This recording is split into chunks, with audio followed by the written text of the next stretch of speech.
Kia ora, boys and girls. Welcome to another episode of The Drop Clutch with me, Ricky V.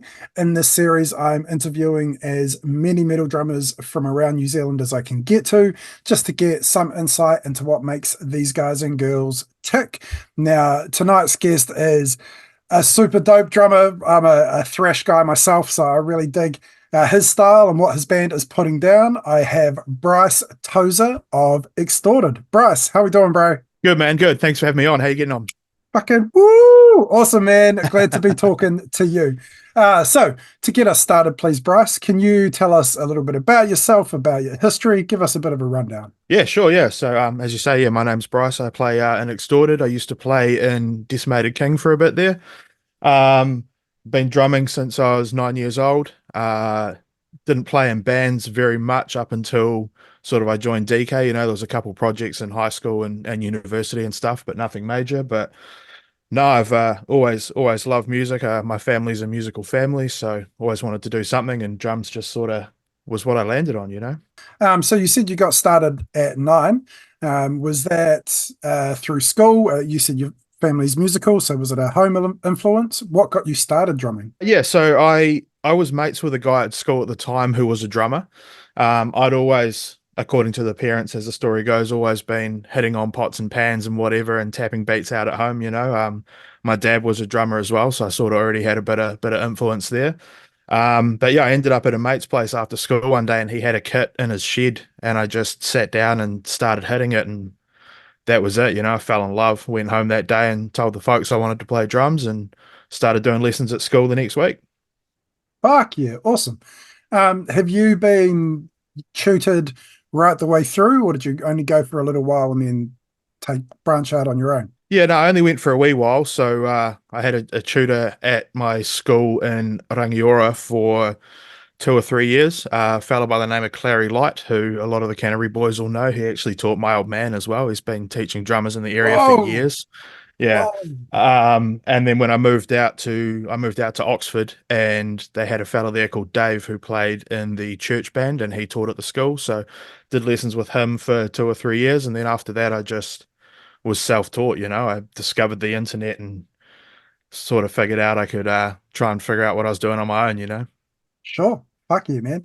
Well, before we get into the nuts and bolts, can you tell us what your setup is, please? So at the moment, I'm playing a five-piece Tama Imperial Star kit. Nice. She's an old kit. It's my second ever kit, but it's done me well. It works well on the shed and use it for gigs every now and again. And she's just a good workhorse. Running Meinl classic custom extreme metal cymbals. Ah, So I'm running 14-inch hats, 16, 17, 18 crash, 18-inch China, and then I've got a couple of little splashes, a Meinl and a Zildjian, a Zilbel, 20-inch Meinl Classics Custom Dark Ride, and then a beautiful. 16-inch Sabian China as well. So lot of brass on there, but Sure. she does the job. Getting close to my size setup there. That's fucking awesome, man. I'm all about the big kits, eh?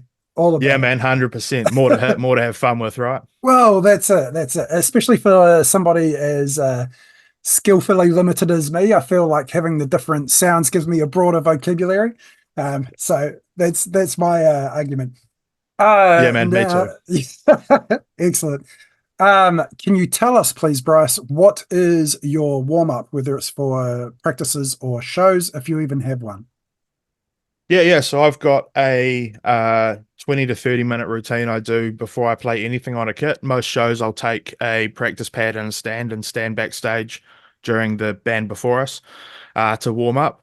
It's basically just working through a few rudiments at a few different tempos, starting with single strokes, focusing on wrist movement, and then double strokes, quads, moving into all sorts of different rudiments, and then doing the same thing again, focusing purely on finger movement. So warming the Mm, wrists, warming the fingers, and then increasing the speed. So start at 100 BPM, go for 10 minutes through 10 different exercises, and then up to 150. And then depending on time, I'll do a bit at 200 as well, just to really get everything warmed up. fuck Really yeah. focus on the technique and how everything's moving and stretching it all out naturally and slowly so that when I get behind the kit, it's not all stiff and I'm not, ham fisting the sticks. Sure. That's a really thorough warm up, man. That's fucking awesome. Um, cool. So, moving on, can you tell us, please, who your favorite drummers are and whose style do you think has influenced you the most? Mm, yeah, the big question, eh? The big question. I've had a lot of influences over the years. Early on, before I discovered metal, I was really into sort of just rock and hard rock. I was raised on like Guns N' Roses, Cold Chisel, Metallica, that sort of stuff. Sure. Uh, Moved into metal when I was in high school, and really, I went and bought a double bass after hearing Jimmy Sullivan from Avenged Sevenfold, some of the stuff he was playing. Sure. Um, he was a huge influence on me in the early days. I then discovered death metal, and it was, Sean Reinhart, Thomas Hark from Hmm. Meshuggah, Dave Lombardo obviously is a huge one, and Gene Hoglan as well. I think they're all just brilliant, really thoughtful drummers. They play stuff that no one else was doing at the time, which is just great. Currently, I really like Mario Duplantier from Gojira. Sure. Obviously, he's incredibly huge in the world of drumming anyway, but I think he really pulls that band forward as a drummer. A lot of what they're doing guitar wise isn't as complicated or intense as a lot of other metal bands, and the drumming is really what brings it out for me. Sure. So I've tried to incorporate a lot of his style into my playing. But with that being said, obviously the thrash element, it's all Dave Lombardo, you know, Sure. just speed and intensity, hitting as hard as you can and as fast as you can, really. Fuck yeah. I want to go back. You mentioned Gene Hoglan. That guy doesn't get enough love, man. He's fucking one of my favorite drummers as well. Absolutely. You must have watched The Atomic Clock, Yeah. Yeah. bro. So dope. Everything He about is it. he is fantastic. The man can't do any wrong. Fuck no. No. And he just doesn't, he gets a lot of love. Don't get me wrong, but Yeah. not as much as I think he deserves. Absolutely. Yeah. Now, this one I've altered a little bit just because this seems like a much better way to ask this question. Can you tell us what your favorite drum performance that you've seen live is? If you could narrow it down to one Ooh. or a couple. If you've got a couple works just fine, bro. I tell you what, it's really interesting, but I actually ended up seeing uh, Incubus a few years ago when they were here. Hmm. Their drummer is really, really tight. Like he plays an interesting setup. His toms are flat and basically the same height as his snare, and it looks really weird, but he did not miss a beat the whole night. I'm not really a big Incubus fan, but the drummer held it down, he was brilliant. Hmm. Um, in the metal world, it'd have to be Archspire. Seeing Oh, sure. seeing Yeah, man, seeing Archspire and seeing them absolutely nail everything as it sounds in the studio was just mind-blowing. He was phenomenal. Ridiculous. I've watched a couple of videos Yeah. of them live, and how do you do that? It's How do you do that? crazy, man. Fucking Crazy, crazy. Lots of absolutely. practice, lots of Wow. time put into that. But Yeah, seeing yeah.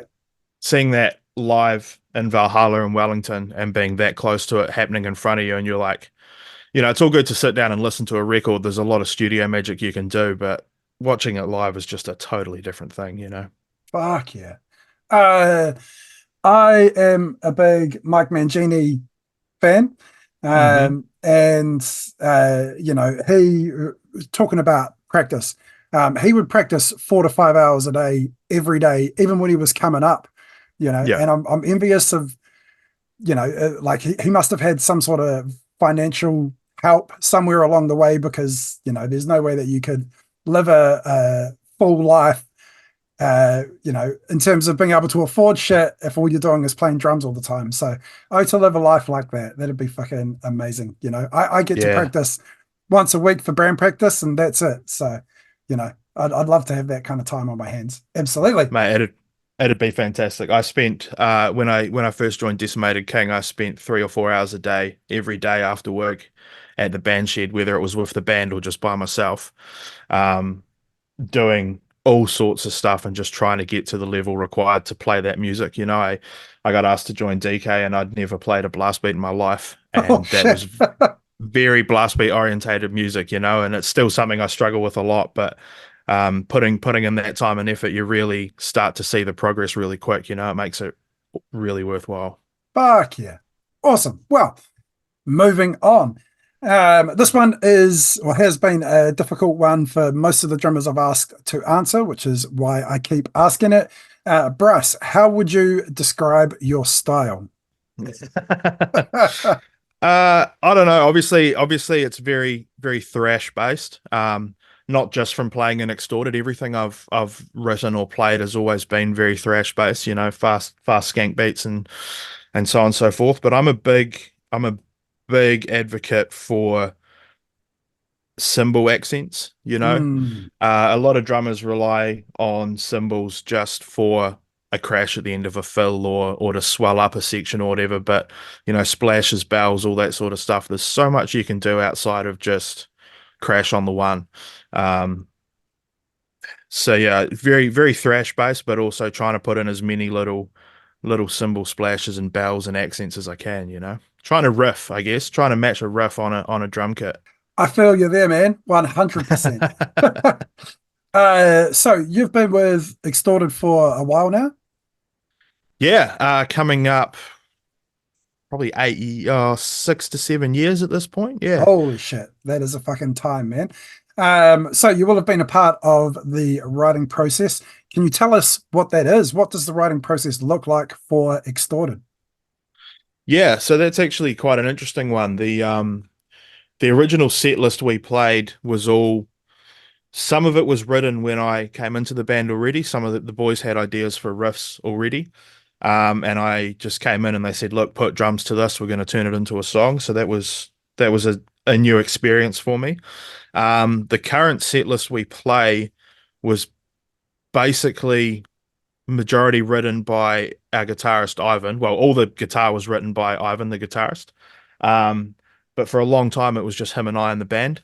We had a few members step away for a while for different reasons. So we spent a fair chunk of lockdown in those years in our band shed, just the two of us, him playing me a riff, me coming up with a drum beat. He's a big advocate for if he doesn't know where a song's going, he wants to jam it out and see what I do naturally and then try and match a riff to that. So Mm. he is the biggest part of the writing, all the riffage comes from him, but together we make it into a song. Um, Obviously the other boys had influences at different points in the process when they were a part of the band.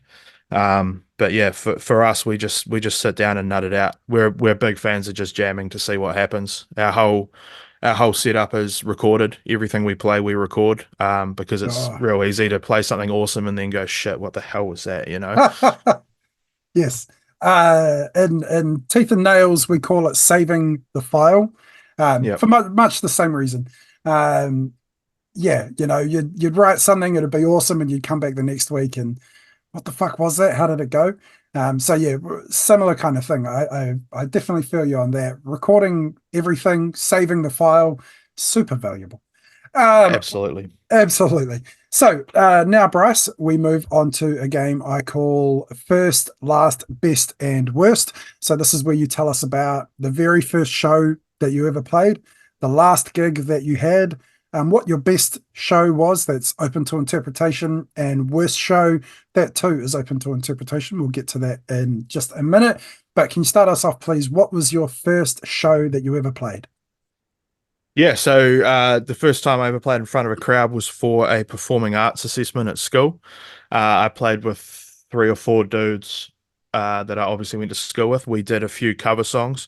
The only one I remember doing was Misery Business by Paramore, which Oh, is super fun to play on the drums. It's not overly complicated, but it's a heap of fun to smash out.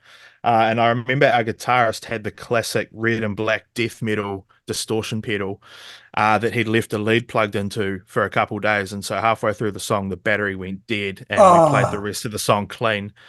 So it was a real interesting take. You know, the show must go on, as they say. So we pushed through it. But yeah, hearing half the song with the distortion and half without was interesting. Yeah, fuck, I bet. So what was the last gig that you played? Yeah, last gig we played was at down at the Embankment with the boys in Exanimus, who are a relatively new band down here in Christchurch. They're a bunch of rowdy dudes. They play with heaps of intensity and heaps of energy, and they're big fans of ours. So we've sort of played a few shows together now, and got another one coming up on June 15th. Um, it was a lot of fun, you know. It was more relaxed. As much as I love doing the international acts, opening for big bands and stuff, when you're playing with just some mates at the pub, it's more relaxing. I find it's more enjoyable because you're not worrying about, man, I'm playing in front of this guy who tours the world and I need to be as good as I can, you know? Absolutely. Cool. So moving on to what was your best show? Now, as I said, this is open for or open to interpretation. This can be the best that you played. This can be the biggest gig. You mentioned internationals. This can be the best crowd, the best atmosphere. It's really open to interpretation, but please. For me, it would be playing with Imperial Slave at 12 Bar in Christchurch last year. So we went down to Dunedin to play with them the day before or a couple days before for the Dunedin Death Fest, which I believe is happening again or just happened this weekend. And then they were doing a show in Christchurch and asked us to join on as well. I walked away from that performance happier than I have from any gig in terms of my playing. I think there might have been one small slip up in the whole set. Otherwise, I was perfectly stoked with it. It was our first time playing again since pre-lockdown in Christchurch, and the reception from the crowd was brilliant.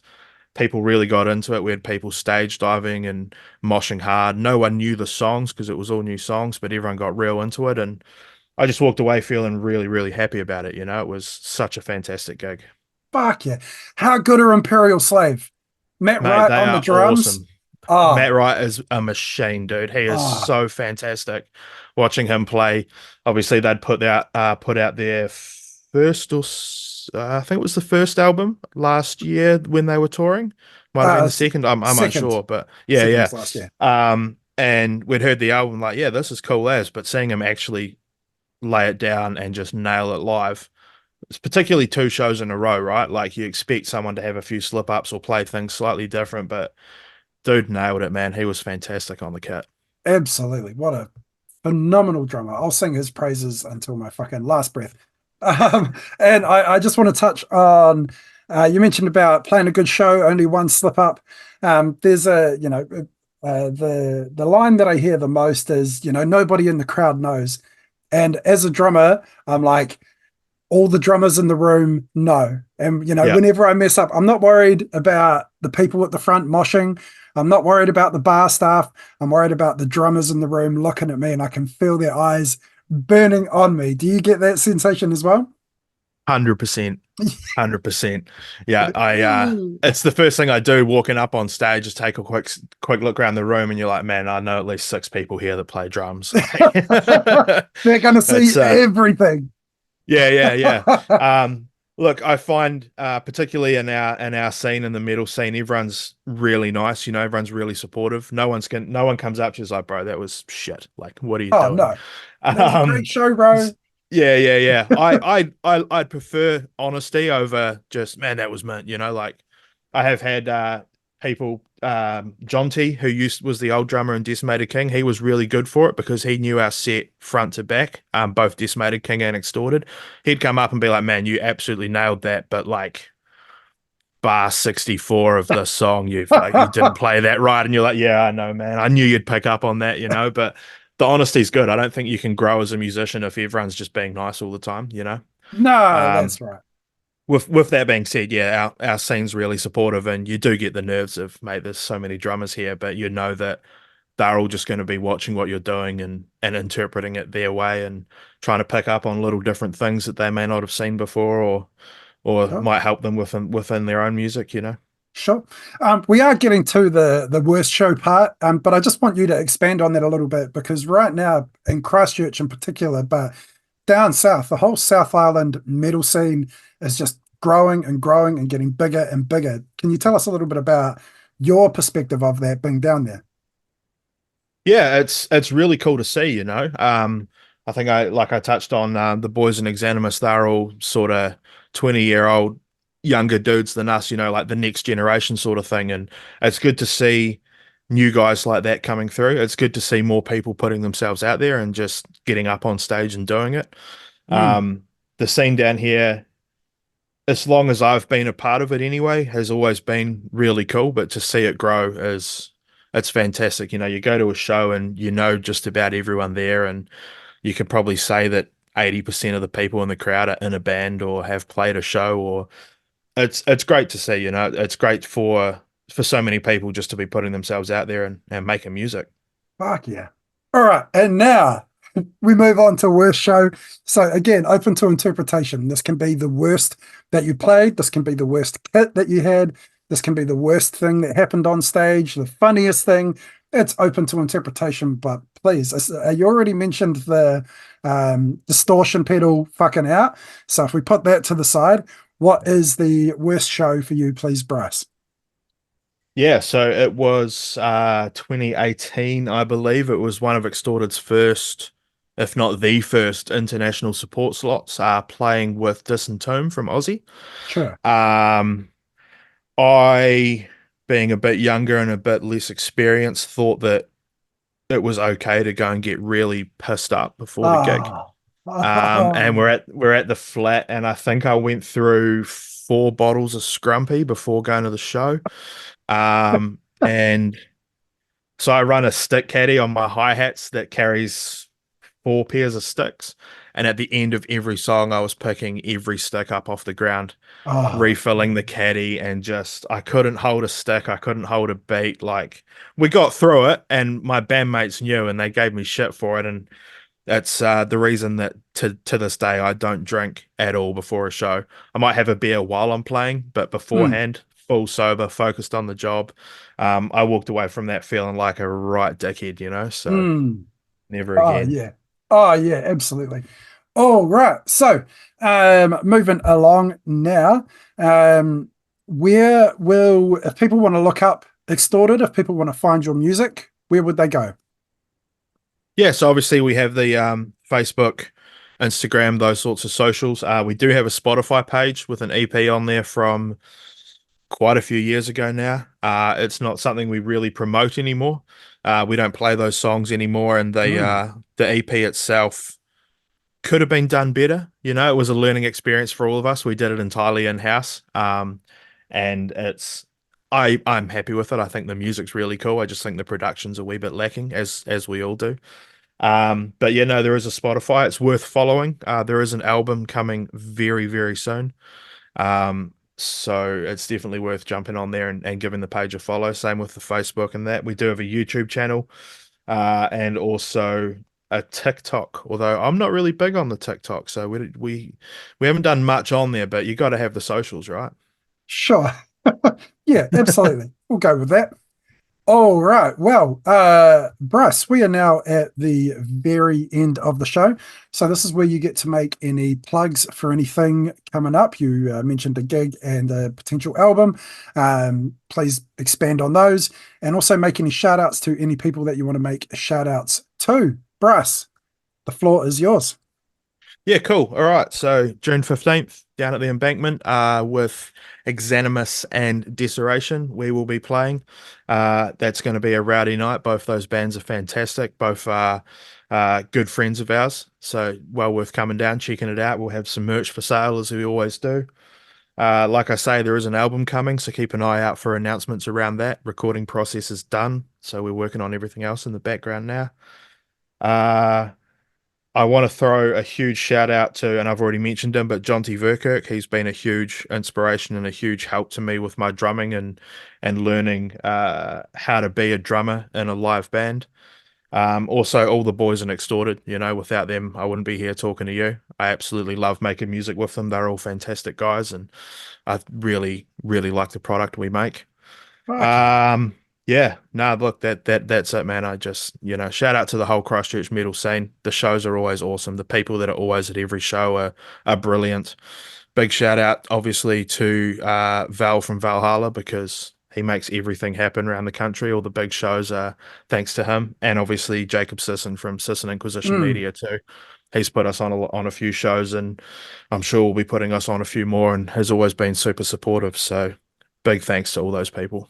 Fuck yeah. Well, Bryce, thank you so much for being on my show, bro. I really fucking appreciate your time. Hey man, thank you so much for having me. It's an honor really to be included amongst all these brilliant drummers you had already. It's great. Thank you so much. The honor is all mine. Well, thank you so much to Bryce for being here. Thank you so much for watching. This has been the Drop Clutch episode 23 with me, Ricky V. We'll see you next time.